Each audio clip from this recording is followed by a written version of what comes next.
You are listening to the Car Pro Insider, episode 22, where in this episode we're going to talk about the buyer persona, what it is, how to create yours, and how to leverage it to help grow your brand and sales. Let's do it. Hey, what's up? I'm Robert Wiseman, and I have helped car sales professionals from around the world sell more cars by building their personal brands, attracting high-quality car buyers, and becoming the go-to car guy or gal in their marketplace. So what does it take to become the car sales professional that people are lining up to do business with? This is the Car Pro Insider. Welcome back. And if it's your first time, I am glad you're here. This is the Car Pro Insider podcast. I'm Robert Wiseman, and this is the podcast for car sales professionals who are looking for proven strategies, outside of the box creative ideas, and the latest and greatest resources and tools and all that jazz to help car sales professionals scale up and make a name for themselves and become the go-to car guy or gal in their marketplace. This is episode 22. This is episode 22. And if you are a first timer here, first off, thanks for the love. I really appreciate you dialing me into your eardrums wherever you're consuming me. However, right? If you haven't checked out any of the other episodes, check them out. You can get all those at robertwiseman, WIESMAN.com. You can catch them all there with all the bonus notes, materials, resources, etc. from each episode. Nonetheless, this is 22, and if you were listening to last week's where we talked about identifying your target client, right? This is an extension of that. This is kind of in sequence. This is the next step of what you do with that client, that information that you now have if you went through the exercises that we broke down in episode 21. Get that at robertwiseman.com/21. Today we are going into the buyer persona. Right? What is the buyer persona, whatever you want to call it? People use that, pronounce that differently. We're going to talk about what it is, how it's affecting, how it can affect your business in a positive way, and how that car, if you're that car guy or gal listening to this right now, right?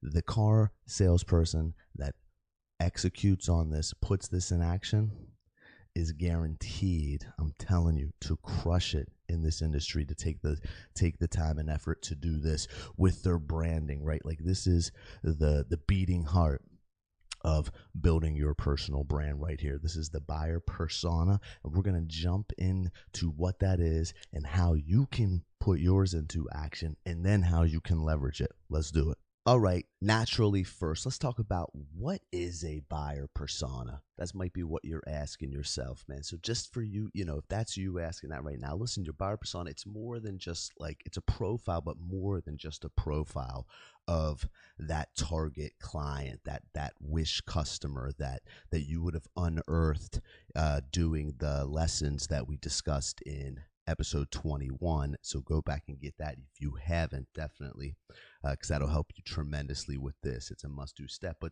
it's building a profile of that client, a deep profile. It's going to reveal their attitudes, expectations, concerns, and criteria of what's going to drive them to choose you to help them with their automotive needs.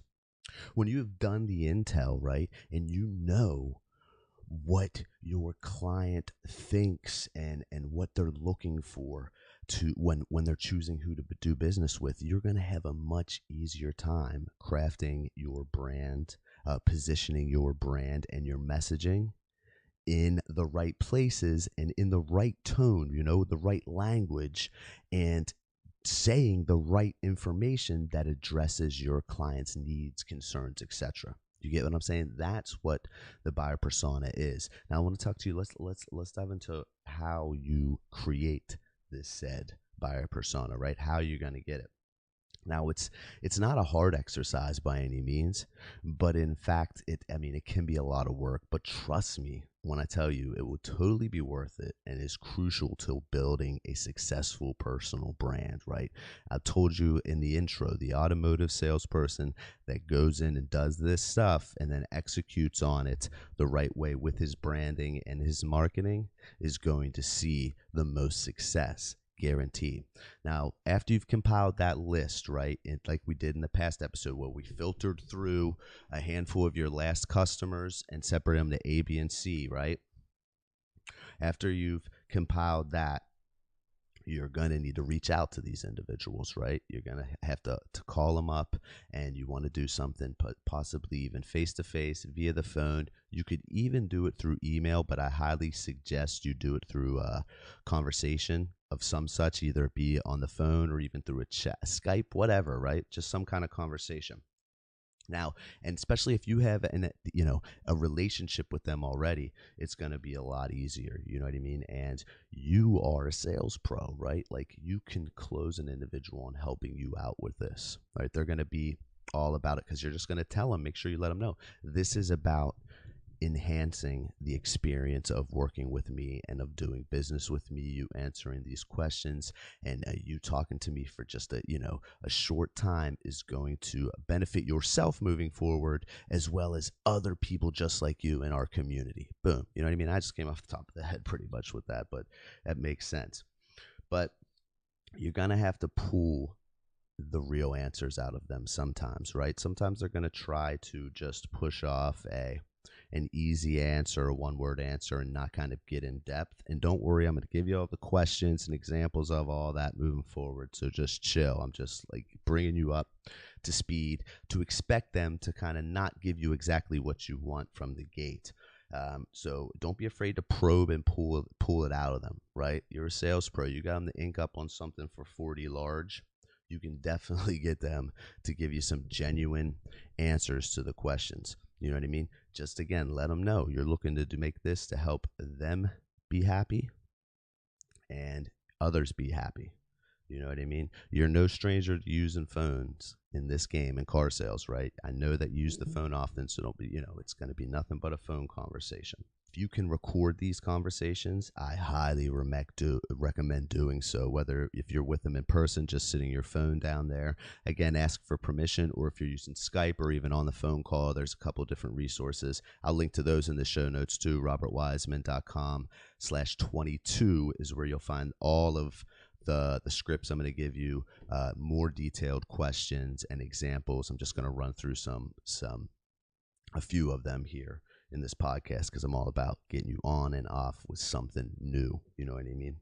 But if you can record these, at the very least, you're going to have to take some detailed notes, like in specifics, the same words, the exact language that they use when answering this. And it's best if you have it recorded. It's great because then you can sometimes hear the tones and the inflections because people say so much more than just their words when they're talking, right? All right, so let's dive in first. The first thing we're going to want to know is the spark. What sparked the buyer to reaching out to you or to coming to the dealership or to wherever the reason was that they thought they needed a new car, right? You want them to take you back to whatever that initial spark is that ignited them on the journey for a new car. Knowing what triggered your ideal client, that focused client, to need a new vehicle is powerful information when it comes to your personal branding strategy. It gives you the insight into the state of mind and the attitude of your ideal client exactly when they got the spark, right? So then that puts you in a position to where you know how to position yourself for individuals that are getting this kind of when that spark is hitting them, when they're at this point of the funnel, like the way top of the funnel where they're like, boom, you know what? I need something. What do they do next, right? Here's some examples of things that are cause the spark, right? Ignite it. I'm going to bust out 3 for you right here. You can get the rest of them. There's about 9 or 10 of them at robertwiseman.com/22. All right. So they're bored with their current vehicle, right? I mean, this is they're going to give you the answers. I'm going to give you the question you asked them in a second, but they're bored with their current vehicle. They're expanding their family, right? Or they saw a cool commercial on TV or on YouTube or on Motor Trend in the magazine or on their website, right? Now, here's a quick example of what you want to ask the individual to kind of get that information from them. Let's go back to the day and time when you realized it was time for a new car. Tell me what happened that day to prompt you doing so. All right. Now, that's why, again, in the beginning, I told you to go back about 25 clients deep or so, 25 deals, sales deep, because that's relatively not too long ago, right? Because that could be difficult if you're trying to talk to somebody 2 years ago, unless it was something, dramatic, like a car accident or something like that, right? Again, let's go back to the day and time when you realized it was time for a new car. Tell me what happened that day to prompt you doing so. Now, like I said, do not be afraid to pull it out of them, right? What sparked the need to them? Did their previous car break down? Were they bored? Did they get a new job? There is and was a spark. Just get them to tell you what it is. That's it. Again, you're a professional salesperson. This is an easy sale. You ain't looking for money. You're just looking for a little bit of info from them, right? All right. 2 is expected benefits and results. What exactly are the benefits and results your ideal client is expecting from a new car? Now, this one should be easy. All we are looking for here is what was the primary expected result goal your ideal client, your customer, is looking to accomplish with a new car. Here's a couple examples, like cut costs on gas, safer for the family, bigger for the family, updated technology and options. Again, there's more examples at the show notes, but that's just a brief rundown. We're going to get to the question in a second. This is about their desired benefit of purchasing the new car, not necessarily the end result benefit, not necessarily what they're going to get, how it's going to then, how it's going to end out for them in the end, but it's the initial desired benefit. Now, keep in mind that the initial expectations of what they wanted to accomplish may not be the real reason or end result. You just want the initial desired result. When you know the solution up front like that they're looking for at this stage of the buying process, you know what to do, again, with your messaging, your content. You know what to be creating. You know how to attract those individuals and what to, offer in your unique selling proposition based off of all this information you're going to get from this buyer persona. Because when you know them, you know what to offer, what they hold valuable, what they don't hold valuable, what they like, what they dislike. Now, here's the quick example of how you can ask your customer this. Once you realized it was time for a new vehicle, what were your instant expectations of the benefits and results you would receive from buying a new car? Now, you can feel free to adjust this in any way, shape, or form, these questions, but you want them to go back to that point of time again, when they first got the spark and said to themselves, it's time for a new set of wheels, right? Make sure not to hesitate. Again, probe and pull this out. First time you ask the first answer, you can always get better from them, especially with this, because we want to get a little detailed and them use their language, their genuine language, right? Because that's what a buyer persona is built off of, is real language, real words from real people. That's what's going to make it the most powerful. The first answer probably won't be what you're looking for, so be ready to pick and probe just a little bit. Number 3, why not you? What are the concerns and perceived barriers that your customers have about choosing who they're going to do business with? Again, this does not have to be about you. This is in regards to their perceived barriers they will encounter in general when it comes to shopping for their new car. Not necessarily what they thought were barriers with you in particular, but just as a whole. The majority of their perceptions were definitely a result of a negative experience buying a car, and in the past they have some kind of horror stories or, a terrible experience under their belt, or they've heard them from somebody they know. Negative news, as we know, man, that travels at like a light speed, heck, even faster than light speed, I think. If you have the insight on what their perceived pains are, you now can craft your messaging and content that address those concerns. You see what I mean? Like, it's all the end result of all these. I keep saying that, but that's the truth. Like, you know how to appeal to these individuals, right? You know how to craft your entire experience, right? The experience that occurs when they come into the dealership. You know how to craft the follow-up with these individuals in the future when leads come in. You know how to talk to them, when to call them, how to email, everything. Right. Let me just give you a few examples of perceived barriers. These will be nothing new. Again, we have more of them at the show notes. They hate car salespeople. It takes too long. You know, they've had a terrible experience in the past. That's just kind of 3 barriers you can expect to hear. And who knows, maybe you'll get even some new ones. But again, more listed over there. Get them comfortable enough with you on this phone to be straight up honest, right?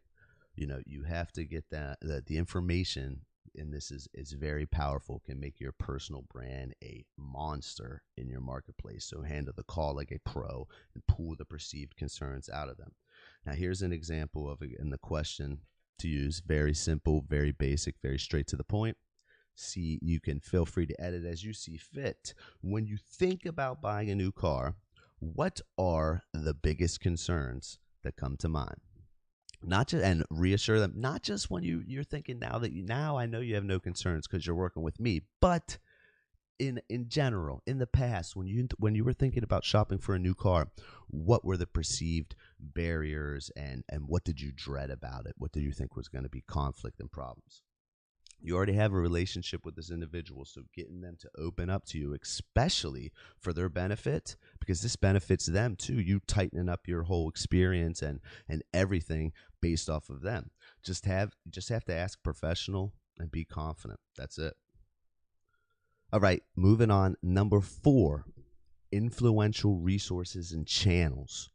In order to understand how to market to your perfect customer, to your focus customer, you will need to know what resources they trust, which resources they evaluate, and when along their buying journey.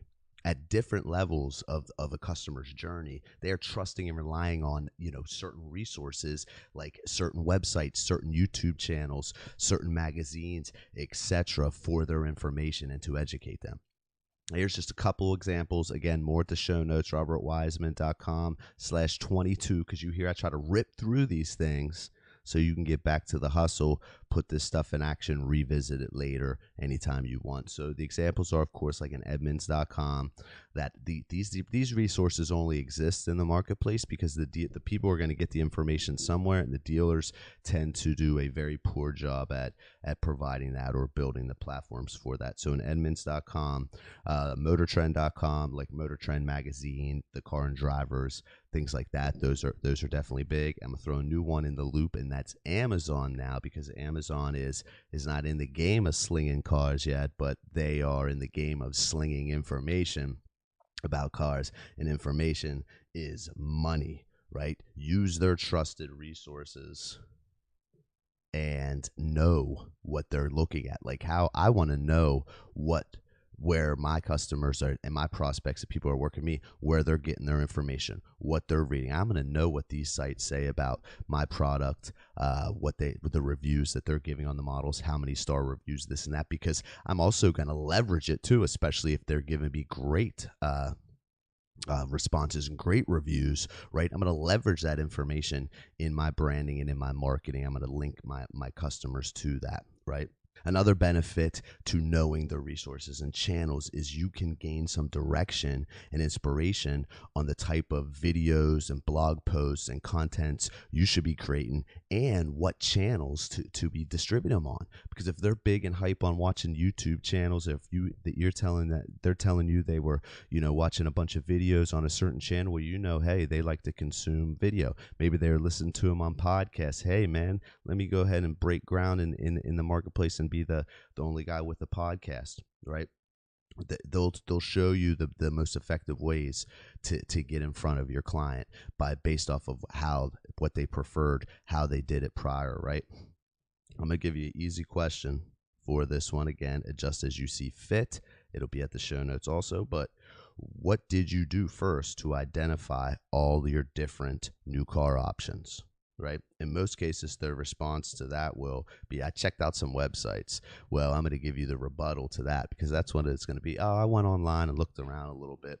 So that's most cases what they're going to give you. Because I'm a professional, I prepare for the objections and everything too. And even though I'm not closing a sale at this time, I am closing a sale. I'm closing major sales in the future by collecting and compiling this information for my business. All right. You mentioned you checked out a few websites. Awesome. Figured that. Which ones exactly? And what questions or concerns did you find answered there? Which ones did you like the best? Which ones did you like the worst? Right? Get in there and get this intel out of them. Listen, bro, I ain't tell you that this is exciting doing this. This isn't a treat, right?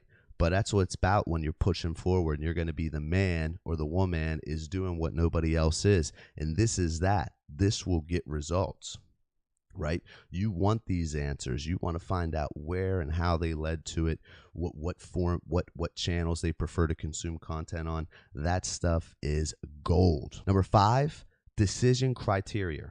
What features about the new car does your focus, your target client, evaluate and investigate while they're looking into their options, right?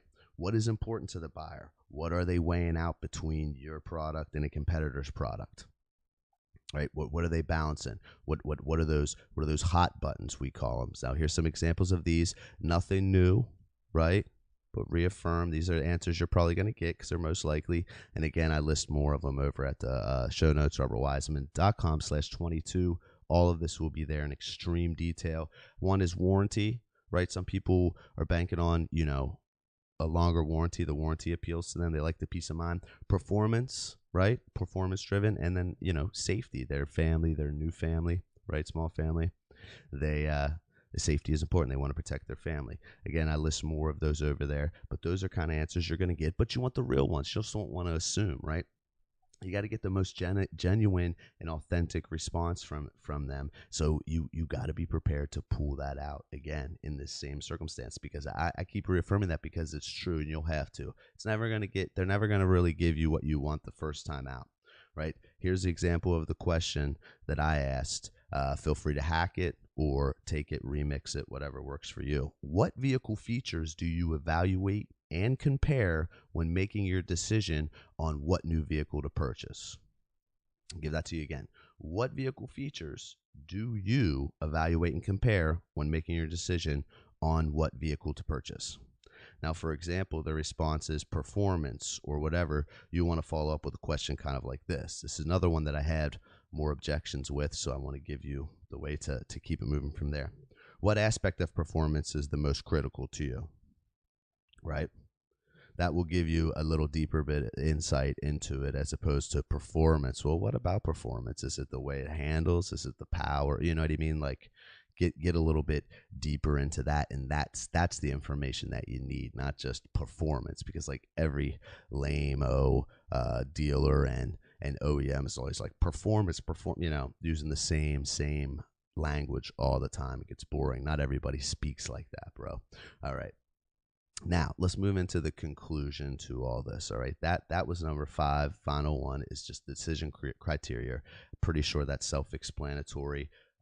Again, all of those steps are reaffirmed on my blog at robertwiseman.com/22 in further detail at that, and all the scripts and also more bullet points and whatnot in the list that I gave you. Right.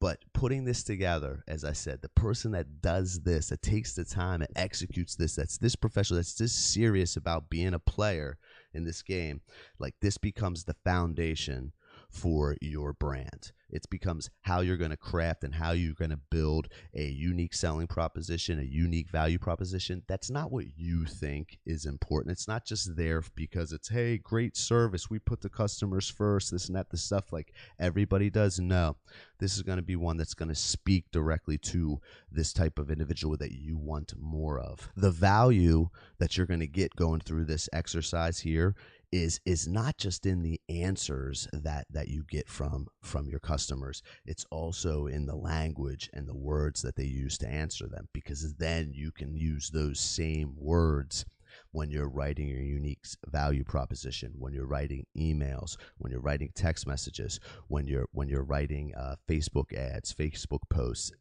blog content, scripts for videos, everything, right? You speak that language, speak like you're one of them, like you're talking right to them. Bro, hook, line, sinker, they're going to love you, man. Look, your personal brand is a real business, right? And when you're running a real business, even though this is a business within a business, you still have to do things that are not enjoyable, but are a must for your business, for your brand. This is one of those things, all right? I'm going to leave it at that. Listen, that's the buyer persona. I moved kind of fast, went through some bullets. You have access and can play this back anytime. You know that.